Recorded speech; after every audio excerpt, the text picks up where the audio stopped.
जब white board share किया था वो भी नहीं दिख रहा था क्या? जो आपने वो वाइट जूम किया था ना, सिर्फ वही दिख रहा है। अच्छा वो दिख रहा था, ठीक है, तो अब हम ओके, ठीक है, चलिए। तो मैं व्हाइट बोर्ड पे ही आपको दिखा देता हूँ किस आकार का होता है, जैसे मैं और बनाने की कोशिश।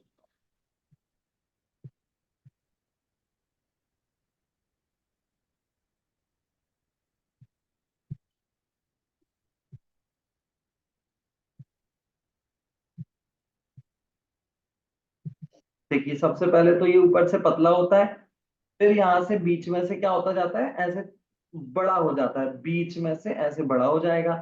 फिर उसके बाद जितना फैला हुआ है ना उतना वापस आ जाता है। इस तरीके से दोनों साइड से ये क्या होगा, उतना ही वापस आ जाएगा। और फिर वापस आने के बाद ये फिर से वहीं तक जाएगा, कितना जितना पहले था ना उतना ही फिर से दोनों तरफ से ये क्या हो जाएगा, वापस चला जाएगा। और फिर क्या होगा कि लास्ट में जाके ये क्या होगा, दोनों आपस में जुड़ जाएंगे, ये नीचे से इस तरीके से ये दोनों क्या होंगे, ओए होए, जुड़ जाएंगे। ठीक है, इस तरीके से श्लोक का आकार कुछ ऐसा होता है जिसमें आपको दिख रहा होगा। इसमें इसमें जो इसके ऊपर की जगह होती है ना, ये वाली कौन सी वाली, ये जो आपको इतनी जगह दिख रही है, यहां से लेके ये जो पूरा यहां से लेके यहां तक का, और यहां से यहां इतना पूरा, ये कौन सा लोक कहलाता है, ऊर्ध्व लोक कहलाता है। ये कौन सा कहलाता है, ऊर्ध्व लोक। और फिर यहां से लेकर ये जो नीचे जो बड़ा हिस्सा होता है ना एक और, वो कौन सा कहलाता है, अधोलोक कहता है। ऊर्ध्व यानी ऊपर का और अधो यानी नीचे का, तो क्या कहलाता है, अधोलोक कहलाता है। और मध्य क्या मध्य होता है, मध्य आने होता है बीच में, मध्य आने क्या होता है, बीच में। तो ये जो बीच में होता है ना इसके, ये कौन सा कहलाता है, ये कहलाता है बीच वाला कहलाता है मध्य लोक। ठीक है, तो ये तीन लोक इसमें होते हैं, ऊपर का ऊर्ध्व लोक, नीचे का अधोलोक और बीच का मध्य लोक। ये लोक क्या होता है, तो लोक आपने पढ़ा होगा कि जहां पर छहों द्रव्य पाए जाते हैं उसको लोक कहते हैं, और जहां पर छहों द्रव्य नहीं पाए जाते, सिर्फ आकाश द्रव्य पाया जाता है, उसे क्या कहते हैं, अलोक कहते हैं। पढ़ा है ना ये सब आपने, है ना। तो छह द्रव्य कौन कौन से होते हैं, जीव, पुद्गल, धर्म, अधर्म, आकाश और काल। ठीक है, तो जिसमें ये पाए जाते हैं उसको क्या कहते हैं, हम लोक कहते हैं। अब ये लोक किसने बनाया है, क्योंकि इसका जो आकार आपने देखा वो तो मैंने बनाया था, अपने शेयर से टेढ़ा आड़ा बना के दिया था, लेकिन ये टेढ़ा आड़ा नहीं होता, ये एकदम सीधा, एकदम जैसे बहुत ही परफेक्ट होता है ना। तो ये किसने बनाया इतना अच्छा, कि ये किसी ने नहीं बनाया, क्या ये किसी ने भी नहीं बनाया। ऐसा हो सकता है कि कोई चीज कोई बनाए ना, ऐसा तो नहीं हो सकता। यदि कोई चीज है तो किसी ना किसी ने तो उसे बनाई होगी। क्यों दिशा, घर में ऐसा हो सकता है कि अपने आप रोटी आ जाए और पता चले किसी ने नहीं बनाई है, और अपने आप रात को अपने आप प्रकट हो जाए, ऐसा तो नहीं होता। आइसक्रीम घर में आ जाए और किसी ने नहीं लाई हो, किसी ने नहीं बनाई हो, ऐसा हो सकता है क्या, नहीं हो सकता। तो जब कोई चीज है तो वह किसी ना किसी ने तो बनाई होगी ना। हाँ सपना जी, ऐसा हो सकता है क्या, आप बोलेंगी क्या, बोलिए सपना जी, ऐसा हो सकता है क्या कोई चीज हो और वो कोई ना बनाए। सूर्यांश जी, पूर्व, बोलिए बोलिए सूर्यांश जी बोलिए।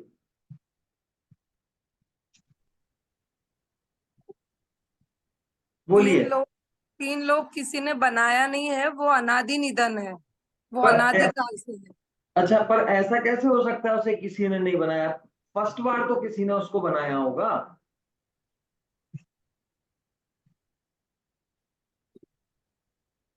बहुत समय से है लेकिन पहली बार तो किसी ने बनाया होगा ना उसको। हाँ बोलो दिशा।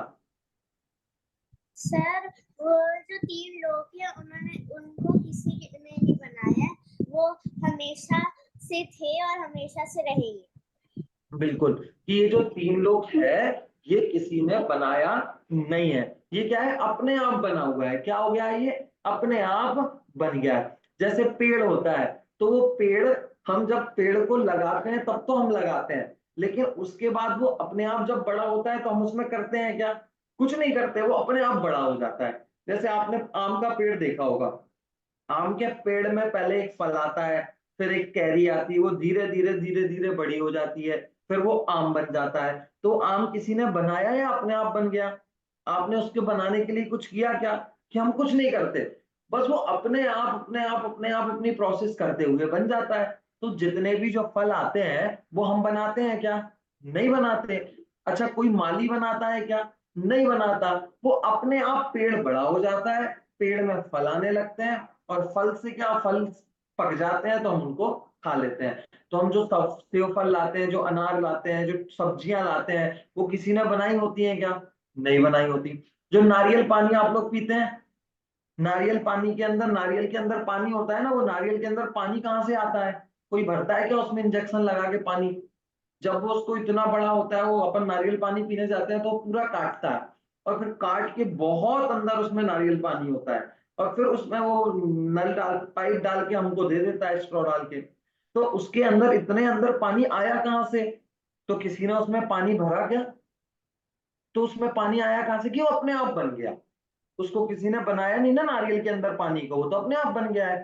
तो ऐसे ही ये जो 3 लोग है वो भी किसी ने बनाया नहीं है, ये 3 लोग अपने आप बन गया था। और बहुत पहले कब बन गया था, कितने साल पहले बना था? कि अनादि से बना हुआ है। और कितने साल तक रहेगा ये? कि अनंत काल तक रहेगा। ठीक है, अनादि काल से बना हुआ है और अनंत काल तक बना रहेगा। ठीक है, ये 3 लोग किसी ने भी बनाया नहीं है। इसको हम अच्छी भाषा में क्या कहते हैं? कि अनादि और अनंत। अनादि मतलब जिसका स्टार्टिंग नहीं है, और अनंत मतलब जिसका अंत, लास्ट नहीं होगा। तो ये 3 लोग कैसा है? अनादि और अनंत है। ठीक है, और इसे किसी ने बनाया भी नहीं है। ओके, चलिए। अब ये जो 3 लोग है ना, इस 3 लोक का नाम 3 लोक इसलिए रखा है क्योंकि इसमें 3 लोक है ना? कौन कौन से? ऊर्ध्वलोक, मध्यलोक और अधोलोक। ठीक है, ऊर्ध्व यानी होता है ऊपर, ऊर्ध्व यानी क्या होता है? ऊपर, ऊर्ध्व। तो जो ऊपर की तरफ है उसका नाम ऊर्ध्वलोक है। अधोलोक होता है नीचे की तरफ। तो जो नीचे की तरफ है उसको क्या कहते हैं? अधोलोक कहते हैं। और ऊपर नीचे के अलावा एक होता है बीच में। क्या होता है? एक बीच में हो गया। तो जो बीच में है, जो सेंटर में है, जो ना ऊपर है ना नीचे है, ऊपर से नीचे है और नीचे से ऊपर है, यानी बीच में है। एक यहाँ है, एक यहाँ है, और इन दोनों के बीच में जो है तो उसको क्या कहते हैं? मध्य। है ना, उसको हिंदी में क्या कहते हैं? मध्य। तो एक मध्य लोक है जो कहां पर है? कि ऊपर और नीचे के बीच में है, इसलिए उसका नाम क्या है? मध्य लोक है, जिसको आज हम यहाँ पर पढ़ने वाले हैं। ठीक है, अब ये जो मध्यलोक है ना, इसका एक और नाम है। आपको मध्यलोक थोड़ा अजीब सा लग रहा हो ना कि मध्यलोक क्या होता है? ऊर्ध्व और अधोलोक तो अच्छे नाम है, मध्यलोक नाम को समझ में नहीं आया, तो इसका एक और नाम है। कौन सा नाम है? त्रियक लोक। क्या नाम है इसका? त्रियक। त्रियक मतलब क्या होता है? ये तो मध्य से भी कठिन हो गया है। कि त्रियक मतलब होता है तिरछा। देखिए, अब दिख रहा है दिशा आपको? दिख रही है पीपीटी? यस सर, अब दिख रही है। हाँ, देखिए यहाँ पर क्या लिखा हुआ है? 3 लिखे हुए हैं। अब 3 में से मध्यलोक, मध्यलोक का दूसरा नाम ये दिख रहा है आपको, मध्यलोक, है ना? अब इस ये जो मध्यलोक है, इसका एक और नाम है त्रियक लोक। क्या नाम है इसका एक और? त्रियक लोक। त्रियक लोक मतलब क्या होता है? तो आपको यहाँ पर दिख रहा होगा, तिरछा और समान धरातल पर होने के कारण इसको क्या कहते हैं? त्रियक लोक कहते हैं। क्या मतलब है इसका? तिरछा मतलब क्या होता है? कि जो बाकी के लोग हैं वो तो ऐसे ऐसे हैं, जैसे नरक है, तो नरक में पहला नरक, दूसरा नरक, तीसरा नरक, चौथा, नीचे जाते रहते, सबसे ऊपर पहला, फिर दूसरा, फिर तीसरा, फिर चौथा, फिर पांचवा, फिर छठा, फिर सातवां। तो एक के नीचे एक है ना? और स्वर्ग में कैसा? कि पहला स्वर्ग, दूसरा स्वर्ग, तीसरा स्वर्ग, चौथा स्वर्ग, पांचवा स्वर्ग, छठा स्वर्ग, सातवां स्वर्ग, आठवां स्वर्ग, नौवां स्वर्ग, 10वां स्वर्ग, 11, 12, 13, 14, 15, 16, 17। 17 होते हैं क्या स्वर्ग? क्यों दिशा, स्वर्ग कितने होते हैं? 17 होते हैं? नहीं, कितने होते हैं? 16। 17 नहीं होते, तो 16 होते हैं। लेकिन कैसे होते हैं? पहला, दूसरा, तीसरा, चौथा, पांचवा, छठा, सातवां, आठवां, नौवां, 10वां। तो एक के ऊपर एक होते हैं, और नरक भी एक के नीचे एक होते हैं। लेकिन ये जो मध्यलोक है इसका दूसरा नाम क्या है? त्रियक लोक। ये आपको दिख रहा है त्रियक लोक लिखा हुआ? इसका दूसरा नाम त्रियक लोक इसलिए है क्योंकि ये तिरछा होता है। कैसा होता है? तिरछा। देखिए ये आपको त्रियक लोक दिख रहा है, त्रियक। त्रियक लोक इसका नाम है क्योंकि त्रियक यानी होता है तिरछा। कि बाकी सब तो एक के ऊपर एक है, लेकिन मध्य लोक कैसा है? 1 2 3 4 5 6 7, ऐसे इस तरफ 1 2 3 4 5 6 7, तो ऐसा तिरछा। आ गया समझ में इसका नाम त्रियक लोक क्यों है? बोलिए श्रेयांश। श्रेया जी आपको आ गया? सूर्या जी हाँ जी आ गया? गुरुजी। बहुत बढ़िया। दिशा हाँ आ गया आपको समझ में? बताओ क्यों है इसका नाम त्रियक लोक? सर क्योंकि वो तिरछा है, तो फिर जो हाँ होते हैं वो ऊपर से नीचे जाते हैं इसलिए। ओके, ये क्या है? तिरछा है, इसलिए इसका नाम क्या है? त्रियक लोक है। ठीक है ओके। चलो ईशान भी हमारी क्लास में आ गया। ईशान आपको पता है त्रियक लोक मतलब क्या होता है? वे अच्छा वे तिरछा है, इस वजह से उफान तिरक हो गए। हाँ, ये तिरछा है इसलिए इसको क्या कहते हैं? त्रियक लोक। स्वर्ग और नरक एक के ऊपर एक होते हैं, और ये मध्य लोक में जो द्वीप और समुद्र होते हैं वो एक के आगे पीछे होते हैं। जैसे हमारी 5 उंगलियां है ना, तो ये क्या है? 1 2 3 4, एक के ऊपर एक थोड़ी ना है, ऐसी थोड़ी ना 1 2 3, तो ये हमारी उंगलियां कैसी है? तिरछी है। ठीक है ओके। तो इसलिए इसका नाम क्या है? त्रियक लोक। और ये ऐसा फैला हुआ है प्लेट की तरह। जैसे एक प्लेट होती है ना, प्लेट, गिलास और प्लेट देखा है? गिलास ऐसा होता है उठा हुआ, और प्लेट होती है तिरछी हुई। तो ये कैसा है? प्लेट की तरह है। कौन सा नाम? मध्य लोक है ना, इसलिए इसका नाम क्या है? त्रियक लोक है। ठीक है, तो सबसे पहली पॉइंट, इसका त्रियक लोक नाम है। और वो क्यों रखा है? क्योंकि ये तिरछा है। दूसरे नंबर पर क्या लिखा हुआ है? इसका विस्तार। विस्तार मतलब समझते हैं? विस्तार मतलब होता है ये कितना बड़ा है। विस्तार मतलब क्या होता है? ये कितना बड़ा है, कितना फैला हुआ है ना? जैसे हमारे घर कैसे होते हैं? किसी का कमरा होता है 200 स्क्वायर फीट का, किसी का कमरा होता है 300 स्क्वायर फीट का, मकान हमारा होता है 1500 स्क्वायर फीट का, 2000 स्क्वायर फीट का होता है ना। तो ऐसे ही ये जो हम जब मध्य लोक है, ये कितना बड़ा होता है, कितने विस्तार वाला होता है? तो ये कह रहे हैं कि 1 राजू चौड़ा तथा 1,40,000 योजन ऊंचा। ये कितना होता है? 1 राजू तो ऐसे में होता है, इसका चौड़ा मतलब यानी होता है इस तरीके का। ठीक है, जैसे ये डिब्बा आपने देखा, तो चौड़ाई मतलब ऐसा और ऊंचाई मतलब ये। ठीक है, तो ऐसे में कितना है कि 1 राजू चौड़ा। 1 राजू कितना होता है? कि बहुत बड़ा होता है, इतना बड़ा होता है कि हम उसे समझ ही नहीं सकते, है ना। 1 राजू बहुत से बहुत बहुत बहुत बड़ा होता है। ठीक है ओके। और क्या होता है कि 1,40,000 योजन ऊंचा, और ऊंचाई कितनी है? 1,40,000 योजन। ये नोट कर रहे हो ना आप लोग, या याद कर लेना, या वरना पीपीटी में ग्रुप पे डालूंगा तो आप उसमें अपनी नोटबुक में लिख लेना कि इसकी चौड़ाई कितनी है? 1 राजू, और ऊंचाई कितनी है? 40,00,000 योजन। ठीक है, 1,40,000 योजन और 1 राजू चौड़ा। ठीक है, ये इतना बड़ा ये होता है। और कैसा होता है कि एक दूसरे से घिरे हुए द्वीप समुद्र होते हैं। कैसा होता है कि एक द्वीप समुद्र हुआ, उसको चारों तरफ से घेरे हुए दूसरा द्वीप समुद्र होता है, उसको चारों ओर से घेरे हुए तीसरा द्वीप समुद्र होता है, उसको चारों ओर से घेरे हुए चौथा द्वीप समुद्र होता है। ठीक है, तो एक समझ लो ये है, फिर उसके चारों तरफ, जैसे एक ये है, फिर उसके चारों तरफ दूसरा, फिर यहां से तीसरा, फिर यहां से चौथा। तो एक के अंदर एक, एक के अंदर एक हुए होते हैं, मतलब एक को दूसरे ने चारों तरफ से कवर कर रखा है, फिर उसने चारों तरफ से उसने उसको कवर कर रखा है। तो इसके हिसाब से ये होता है।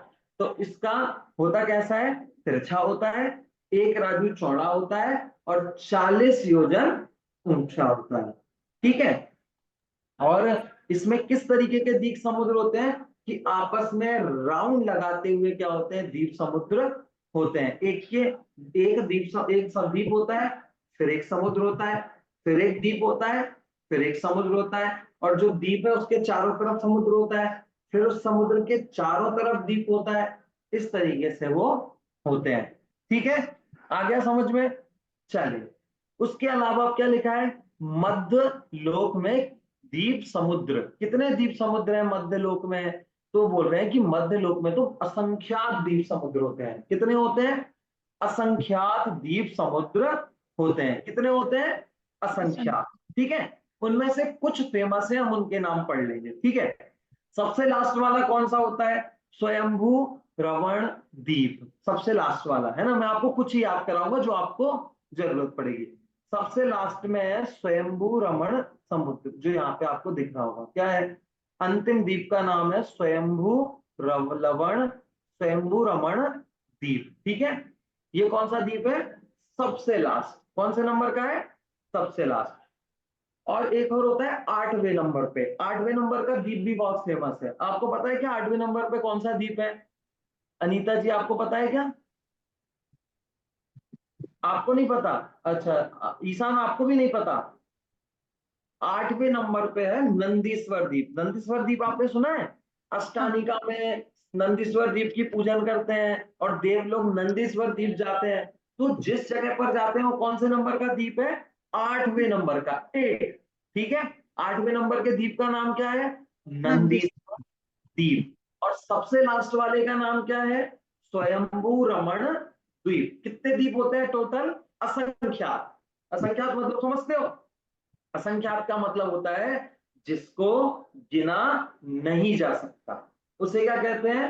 असंख्यात कहते हैं। जिसे गिना नहीं जा सकता, संख्यात। और असंख्यात, जिसे गिना ही नहीं जा सकता, उसे क्या कहते हैं? असंख्यात। ठीक है, ओके। और सबसे लास्ट वाला है स्वयंभू रमण। और उससे पहले वाला 8वें नंबर पर कौन सा है? कौन सा? 8वें नंबर पर जम्बू नंदीश्वर। 8वें नंबर पर, 8वें नंबर के द्वीप का नाम है नंदीश्वर द्वीप। ठीक है, ये मीटिंग एंड होने का मैसेज आ रहा है 1 मिनट बाद। ये कोई और की मीटिंग है क्या? 8 बज के 1 मिनट। अगर ये मीटिंग एंड हुई ना तो आप इसमें दोबारा जुड़ेंगे अपन सब। ठीक है, ओके, है ना?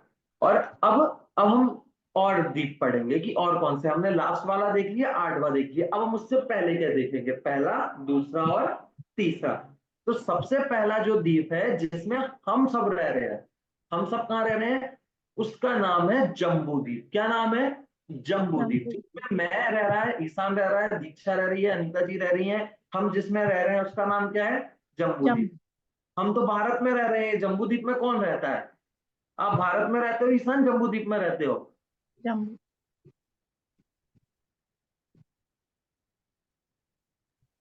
जम्बूद्वीप नहीं, भारत में नहीं रहते।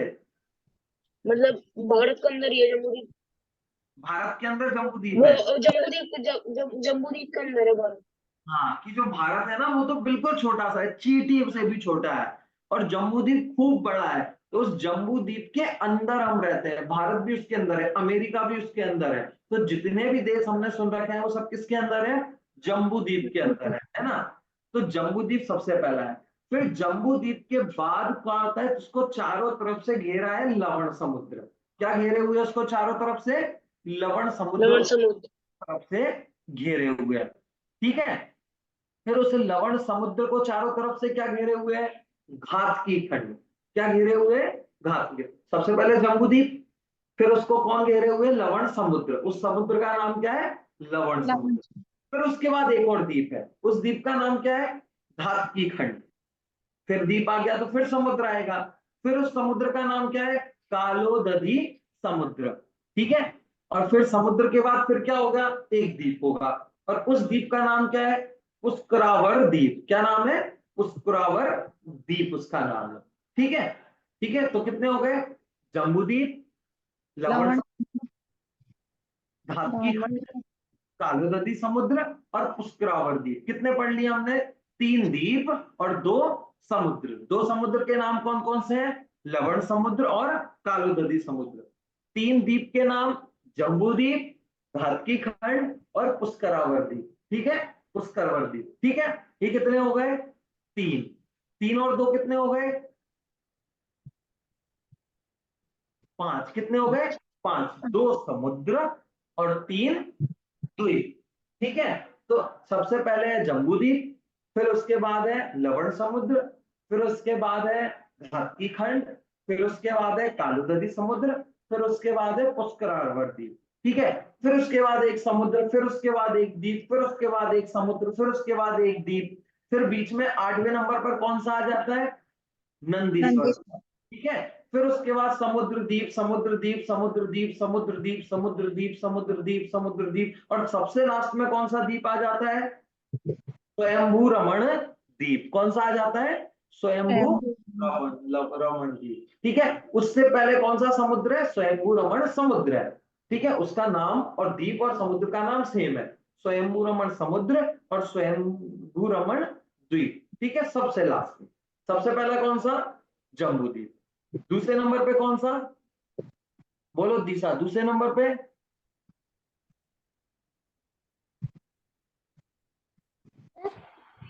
दूसरे नंबर पे जम्बू द्वीप के बाद कौन सा समुद्र है? वो लवण समुद्र। बिल्कुल बिल्कुल। उसके बाद फिर कौन सा द्वीप है या समुद्र है? लवण समुद्र के बाद क्या आएगा? द्वीप या समुद्र? दालोदती समुद्र। द्वीप आएगा या समुद्र आएगा? लवण समुद्र के बाद द्वीप। द्वीप आएगा। लवण समुद्र के बाद क्या आएगा? फिर से द्वीप आएगा। उस द्वीप का नाम कौन सा है? घातकी खंड। कौन सा है? घातकी खंड। ठीक है, फिर उसके बाद क्या आएगा? एक समुद्र आएगा। उस समुद्र का नाम क्या है? कालोदधी समुद्र। और फिर कालोदधी समुद्र के बाद क्या आएगा? पुष्करवर द्वीप आएगा। क्या आएगा? पुष्करवर द्वीप। तो ये 5 चीजें आपको याद करनी है, क्योंकि आपको हर जगह बहुत फेमस है ना। कौन सी 5? जम्बू द्वीप, लवण समुद्र, घातकी खंड, कालोदधी समुद्र, पुष्करवर द्वीप। ठीक है, 5 ही हो गए। 8वें नंबर का नाम है नंदीश्वर द्वीप और लास्ट वाले का नाम है स्वयंभू रमण द्वीप। इतने नाम आपको याद करने हैं। ठीक है, इससे ज्यादा नाम आपको याद करने की जरूरत नहीं, क्योंकि बहुत सारे हैं, इतने सारे तो याद हो नहीं सकते। इसलिए हमने कितने? 5 द्वीप और 2 समुद्र, 3 भी कह सकते हो, क्योंकि जो स्वयंभू रमण समुद्र है उससे पहले जो द्वीप है, उससे पहले जो समुद्र है उसका नाम भी क्या है? स्वयंभू रमण समुद्र है। तो 3 द्वीप हो गए, 3 समुद्र हो गए और 5 द्वीप हो गए। ठीक है, आ गया समझ में? अच्छा, आप में से किस किस ने ढाई द्वीप सुन रखा है? किसी ने सुना है ढाई द्वीप क्या होता है? ढाई द्वीप, ढाई द्वीप सुना हुआ है क्या? हाँ बोलो ईशान, ढाई द्वीप सुना है आपने? कहाँ सुना है? मंदिर ने भी सुना था, मतलब कोई ढाई दिन जब कोई ढाई द्वीप। प्रवचन के ढाई दिन। अच्छा, और किसी ने सुन रखा है क्या ढाई द्वीप? ढाई द्वीप भी होता है? नहीं सुना किसी ने ढाई द्वीप? तो ये ढाई द्वीप क्या होता है? बहुत फेमस है ढाई द्वीप। आप इंदौर जाओगे ना, इंदौर में तो ये बहुत बड़ा ढाई द्वीप भी बना हुआ है। ठीक है, तो ढाई द्वीप किसे कहते हैं? कि ढाई द्वीप एक होता है। अब देखो ढाई द्वीप, ढाई मतलब क्या होता है? 2.5। ढाई मतलब 2.5, उसको क्या बोलते हैं? ढाई। ढाई और पीछे क्या लगा है? द्वीप। तो ऐसे 2 द्वीप और हाफ द्वीप, उसको जोड़ देते हैं तो क्या बन जाता है? ढाई द्वीप बन जाता है। जैसे मैंने एक लिया जम्बू द्वीप, जम्बू द्वीप लिया, फिर उसके बाद अगला द्वीप कौन सा है जम्बू द्वीप के बाद? कौन सा द्वीप है जम्बू द्वीप के बाद? बोलो दीक्षा, दिशा बोलिए। लवण द्वीप। नहीं नहीं, द्वीप कौन सा है? ये तो समुद्र है। द्वीप कौन सा है जम्बू द्वीप के बाद? घाटी खंड। घातकी खंड। जम्बू द्वीप के बाद क्या है? घातकी खंड। कितने हो गए? 2 हो गए। 2.5 को क्या बोलते हैं? ढाई। तो हमें आधा और चाहिए। ठीक है, इसके बाद कौन सा द्वीप पढ़ा था हमने? उसको स्वर्गीय। हाँ, पुष्करवर। पुष्करवर द्वीप। तो पुष्करवर द्वीप को मिला के कितने हो गए? 3। लेकिन हमें कितना चाहिए? 2.5। हाँ, हमें 3 ढाई नहीं, द्वीप। कितने चाहिए? ढाई। ढाई। पुष्करवर द्वीप को क्या करेंगे? आधा कर देंगे। वो जितना बड़ा है ना, उसमें से हम आधा ले लेंगे। तो इस आधा, पुष्करवर द्वीप आधा, जम्बू द्वीप और घातकी खंड, इन ढाई को मिलाकर क्या बोलते हैं? ढाई द्वीप बोलते हैं। इसको क्या बोलते हैं? ढाई। ढाई द्वीप। किन किन को मिलाकर? जम्बू द्वीप, जम्मू में घाटी खंड। घाटी खंड और उत्कृष्ट द्वीप। पुष्करवर द्वीप का आधा। हाँ, उसको एक शब्द में बोले तो क्या बोलेंगे? ढाई। पुष्कर, पुष्करवर अर्ध द्वीप। पुष्करवर अर्ध, अर्ध यानी आधा, तो आधा पुष्करवर द्वीप। जम्बूद्वीप पूरा, घातकी खंड पूरा, घाटी और खंड। पुष्करवर द्वीप उत्कृष्ट आधा। तो द्वीप कितने आधा। हो गए? 2.5। कितने हो गए? ढाई। ढाई द्वीप। और ये तीनों क्या है? द्वीप है। तो तीनों को मिलाकर क्या हो गया, ढाई द्वीप हो गया। ये ढाई द्वीप कहाँ है, कि जहां जम्बू द्वीप है वहीं पर वो है, कि इनको मिलाकर क्या बोलते हैं, इसको ढाई द्वीप बोलते हैं। मध्यलोक, मध्यलोक का दूसरा नाम क्या है, तिर्यक लोक। और इस मध्यलोक में ढाई द्वीप होता है ना। ढाई द्वीप कहाँ होता है, जम्बू द्वीप, घातकी खंड और पुष्कर द्वीप का आधा। तो ये 2.5, 2 और आधे को मिलाकर बन जाता है ढाई। तो इसको बोलते हैं ढाई द्वीप। ये ढाई द्वीप में क्या होता है कि हम सब ढाई द्वीप में ही रहते हैं। हम सब ढाई द्वीप के बाहर जा ही नहीं सकते, उसके ऊपर नहीं, बाहर नहीं जा सकते। हम कहाँ रहते हैं, उसके अंदर रहते हैं। और जितने भी जीव होते हैं, जितने भी मनुष्य होते हैं, वो सब कहाँ होते हैं, ढाई द्वीप में ही होते हैं। इन 2.5 द्वीप में ही मनुष्य रहते हैं। उसके बाद जितने भी द्वीप होते हैं वहां पे त्रिंच गति के जीव रहते हैं, वहां मनुष्य गति के जीव नहीं रहते। मनुष्य गति के जीव सिर्फ और सिर्फ कहाँ रहते हैं, सिर्फ और सिर्फ ढाई द्वीप में ही वो रहते हैं। बोलो ईशान, ईशान बोलो। जो विदेश क्षेत्र है ये भी ढाई द्वीप के अंदर आता है। क्या विदय क्षेत्र भी ढाई द्वीप के अंदर आता है? जो विदय क्षेत्र है ना वो तो जम्बू द्वीप में ही आता है, जम्बू द्वीप में होता है विदय क्षेत्र, है ना। तो ढाई द्वीप के अंदर सब आ जाता है। जितने भी मनुष्य होते हैं ना, जितने भी तीर्थंकर होते हैं, वो सब कहाँ रहते हैं, ढाई द्वीप के अंदर ही रहते हैं। ढाई द्वीप के बाहर मनुष्य रह ही नहीं सकते। वहां क्या रहते हैं, सिर्फ त्रिंच गति के जीव रहते हैं। कौन सी गति के जीव रहते हैं, त्रिंच गति के जीव रहते हैं।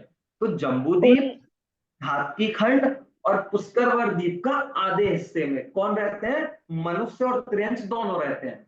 और पुष्कर द्वीप के आधा हिस्सा और बाकी सारे द्वीप समुद्र में कौन रहते हैं, सिर्फ और सिर्फ त्रिंच गति के जीव वहां पर रहते हैं। इसलिए ढाई द्वीप में सिर्फ मनुष्य रहते हैं, है ना। अब जो पुष्कर द्वीप है ना, तो वो पुष्कर द्वीप को आधा आधा बोला ना, कि आधा इस तरफ आधा इस तरफ, तो कैसे डिवाइड करें, उधर लाइन खिंची हुई है क्या आधे आधे के लिए? क्या है वहां पर, कि वहां पर एक पर्वत है जो उसको दो भागों में बांट देता है, डिवाइड कर देता है, कि आधा इधर रहेगा और आधा इधर रहेगा। और वहां पर बीच में एक पर्वत है जिसको हम क्रॉस ही नहीं कर सकते। उस पर्वत का नाम पता है क्या है? बहुत सिंपल है, मानसोत्तर पर्वत। आप बोलोगे तो बहुत कठिन है, तो सिंपल है ही नहीं। लेकिन सिंपल है, क्यों? हम कौन है, मनुष्य है, मनुष्य है ना। तो उसका नाम पता है क्या है, मानुसोत्तर। मनुष्य जिसके ऊपर नहीं चढ़ सकते, जिसको पार नहीं कर सकते, तो उसका नाम क्या हो गया, मानुसोत्तर। उस पर्वत का नाम क्या है, मानुसोत्तर। क्योंकि मनुष्य ढाई द्वीप के बाहर नहीं जा सकते ना। यदि कोई मनुष्य चाहे वो वॉक करते करते सुबह सुबह निकल जाए और ढाई द्वीप पे छलांग लगा दे, तो ऐसा हो सकता है क्या? नहीं हो सकता। क्यों? क्योंकि वहां पर एक पर्वत आ जाता है और उस पर्वत को वो क्रॉस कर ही नहीं सकता। इसलिए उस पर्वत का नाम क्या रख दिया, मानसोत्तर पर्वत, कि जिसे मनुष्य गति के जीव पार नहीं कर सकते। मनुष्य गति के जीव उस पर चढ़कर उस पार नहीं जा सकते, इसलिए उस पर्वत का नाम क्या है, मानसोत्तर पर्वत। ठीक है। इतनी सारी चीजें आज हमने पढ़ ली। ढाई द्वीप पढ़ लिया, त्रियक लोक पढ़ लिया। ढाई द्वीप के अलावा कितने द्वीप पढ़ लिए, जम्बू द्वीप, फिर कौन सा द्वीप है, घातकी खंड द्वीप, फिर उसके बाद पुष्कर द्वीप, फिर उसके बाद नंदीश्वर द्वीप, और फिर सबसे लास्ट में स्वयंभू रमण द्वीप। और समुद्र कौन कौन से पड़े, लवण समुद्र, कालोदधी समुद्र, और फिर लास्ट वाला स्वयंभू रमण समुद्र। बीच में एक और पर्वत होता है, कौन सा पर्वत होता है बीच में, मानसोत्तर पर्वत। मानुष पुष्कर द्वीप में। कहां पर होता है वो, पुष्कर द्वीप में। क्यों होता है, ताकि मनुष्य गति के जीव उस साइड ना जा पाए।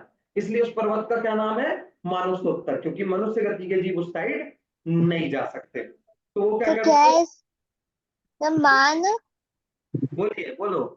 क्या उसका नाम क्या है, मानुष पर्वत। मानुसोत्तर, हाँ मानुसोत्तर, मतलब हाँ। मनुष्य उसके उस साइड नहीं जा सकते। बोलिए ईशान, आप बोलिए क्या बोल रहे हो। मुझे ये पूछना था कि जो सैम्बुरमण समुद्र है, अब वे हाँ, तो सबसे लास्ट वाला है, तो कहीं ना कहीं तो अंत है ना, मतलब द्वीप का। नहीं यार, फिर से पूछिए।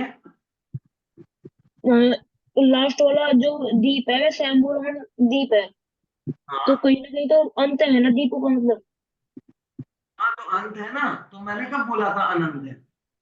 अनंत तो क्या है, कि उसको किसी ने बनाया नहीं है। कितने द्वीप होते हैं, असंख्यात। असंख्यात मतलब जिसको हम नहीं गिन सकते, कोई और तो गिन सकता है।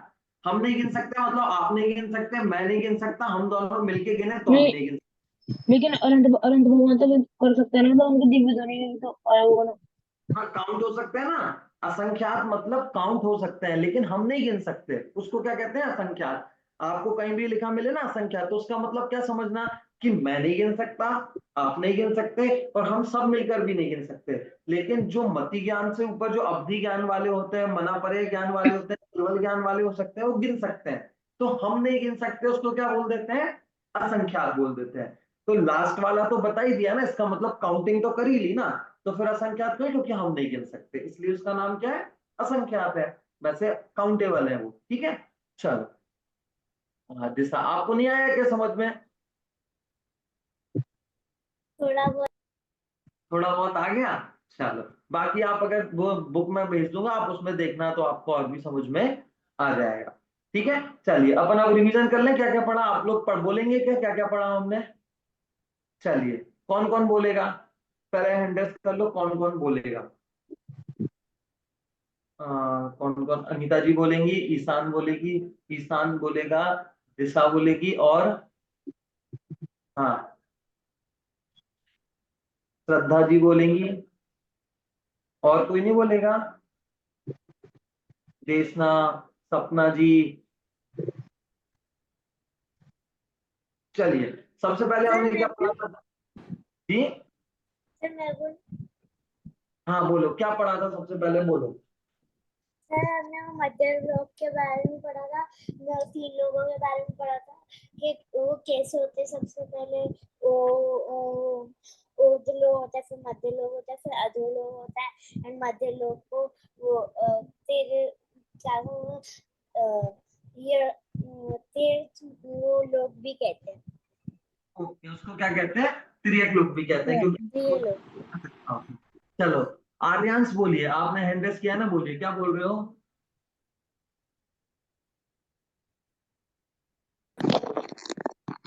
बोलिए। हाँ ढाई दीप। हाँ, ढाई दीप पढ़ा। उसके बाद हमने क्या पढ़ा? ढाई दीप भी पढ़ा। ढाई दीप में कौन कौन से द्वीप आते हैं, बताओगे आप? हाँ हाँ हाँ, और पुष्करवर द्वीप कितना? आधा आता है। ये किस में आते हैं? ढाई दीप में। ढाई दीप में कौन पाए जाते हैं? मनुष्य। मनुष्य। ढाई दीप में ही मनुष्य पाए जाते हैं, ढाई दीप के बाहर मनुष्य नहीं पाए जाते। चलिए श्रद्धा जी बोलिए। इसके अलावा कौन कौन से समुद्र, समुद्र के नाम बता दीजिए, समुद्र कौन कौन से हैं? डाइद्वीप और अ, बीच में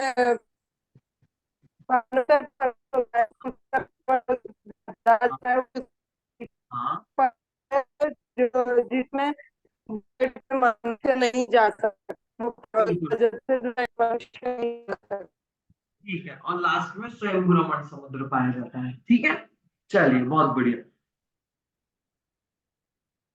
ठीक है, हाँ, और किसी को कोई प्रश्न है क्या? किसी को ऐसा कोई है क्या कुछ पूछना है क्या?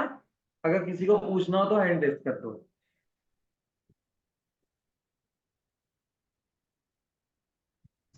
नहीं पूछना? चलिए, तो क्लास बंद कर दें क्या? ओके, चलिए एक साथ बोलिए जय जिनेंद्र, सभी लोगों को जय जिनेंद्र। जय जिनेंद्र बोलो जय सब। जिन जय जय श्री जय जिन भैया। जिनेंद्र। जय जिन सभी को। जय जय